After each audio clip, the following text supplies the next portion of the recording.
5e ballon d'or pour Cristiano Ronaldo. Mais où s'arrêtera-t-il? Le mérite-t-il vraiment, Bien Giovanni? sûr. Honnêtement, bien sûr qu'il le mérite. Champion d'Espagne, vainqueur de la Ligue des Champions, 12 matchs, 13 buts, meilleur buteur de la Ligue des Champions pour la 6e fois de sa carrière. Il remporte la 4e Ligue des Champions de son histoire, de son immense carrière, son 5e ballon d'or. Donc voilà, c'est exceptionnel. Ce que j'ai envie de mettre en lumière par rapport aux autres années, c'est que il a accepté d'être un peu moins présent. C'est-à-dire qu'il a joué que 29 matchs en Serie A. Il s'est complètement, en Serie A, n'importe quoi, en Ligue 1, il s'est complètement concentré sur la Ligue des Champions. Ça n'a pas pénalisé le Real, puisque le Real a remporté le championnat d'Espagne. Il a quand même réussi à mettre 29 buts en 25 matchs, donc c'est des statistiques tout bonnement... 25 buts en 29 matchs, c'est exceptionnel. Donc voilà, il a été un peu moins individualiste, il a accepté de se mettre en retrait grâce à l'excellent travail, bien sûr, de Zidane, qui a une communication très forte avec lui. Mais c'est bien, puisque dans les années précédentes, il était un peu toujours à tirer la couverture.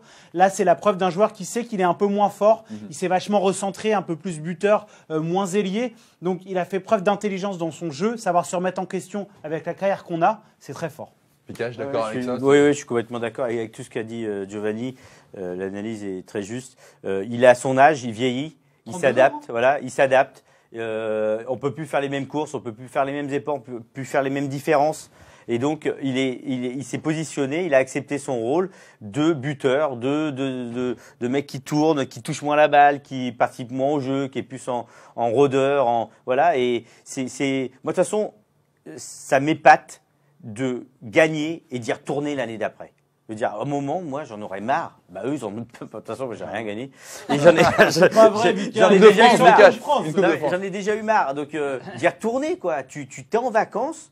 Et tu dis, maintenant, il faut que je rebosse. En fait, ils ont une hygiène de vie incroyable. Ils ont tout un staff autour d'eux. Et ils ont des objectifs qui sont toujours aussi hauts avec les saisons qui passent, quoi. C'est incroyable. Ce mec est incroyable. Quelle est la part de réussite et la part de Zidane également dans cette réussite? Parce qu'il a réussi à faire accepter à Ronaldo de moins jouer. C'est pas évident pour ces joueurs-là de leur dire vous allez sur le banc. C'est pas évident parce que très clairement Messi, on va pas trop en parler, mais Messi et Ronaldo c'est quand même des extraterrestres et on peut pas s'adresser à Cristiano Ronaldo ou à Lionel Messi comme à un autre joueur, puisque c'est des joueurs qui marquent plus de 40 buts par saison depuis 6-7 ans. Franchement, c'est exceptionnel. Mais je pense qu'il faut être quelqu'un comme Zidane pour réussir à lui parler.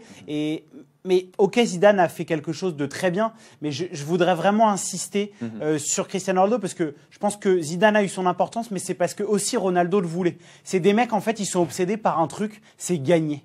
Ils ont que ça en tête, comme disait Vikash.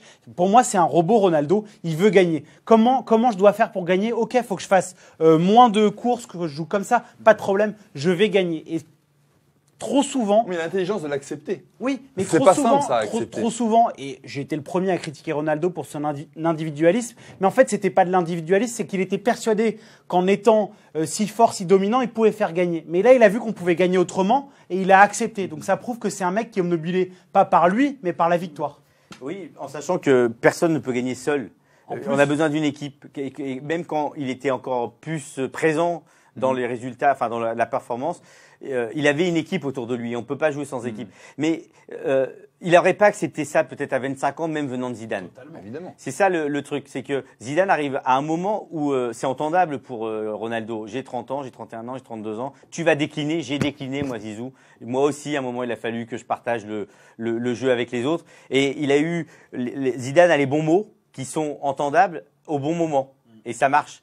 Et Ronaldo fait preuve, encore une fois, à ce niveau... on est forcément un gars ultra intelligent, ultra lucide et pas complètement borné. Et donc, il a la capacité d'écouter un mec comme Zizou et puis ça marche. Et Adrien, pour finir, petite stat quand même, il a mis 9 buts en Ligue des Champions en 6 matchs. C'est le seul joueur à avoir marqué lors de tous les matchs de Ligue des Champions. Donc, entre Cristiano Ronaldo et la Ligue des Champions, il y a un vrai truc, quoi. Ils s'aiment. Est-ce que vous êtes également d'accord avec ça? Est-ce que vous reconnaissez le talent de Cristiano Ronaldo? Dites-le nous dans les commentaires. Salut!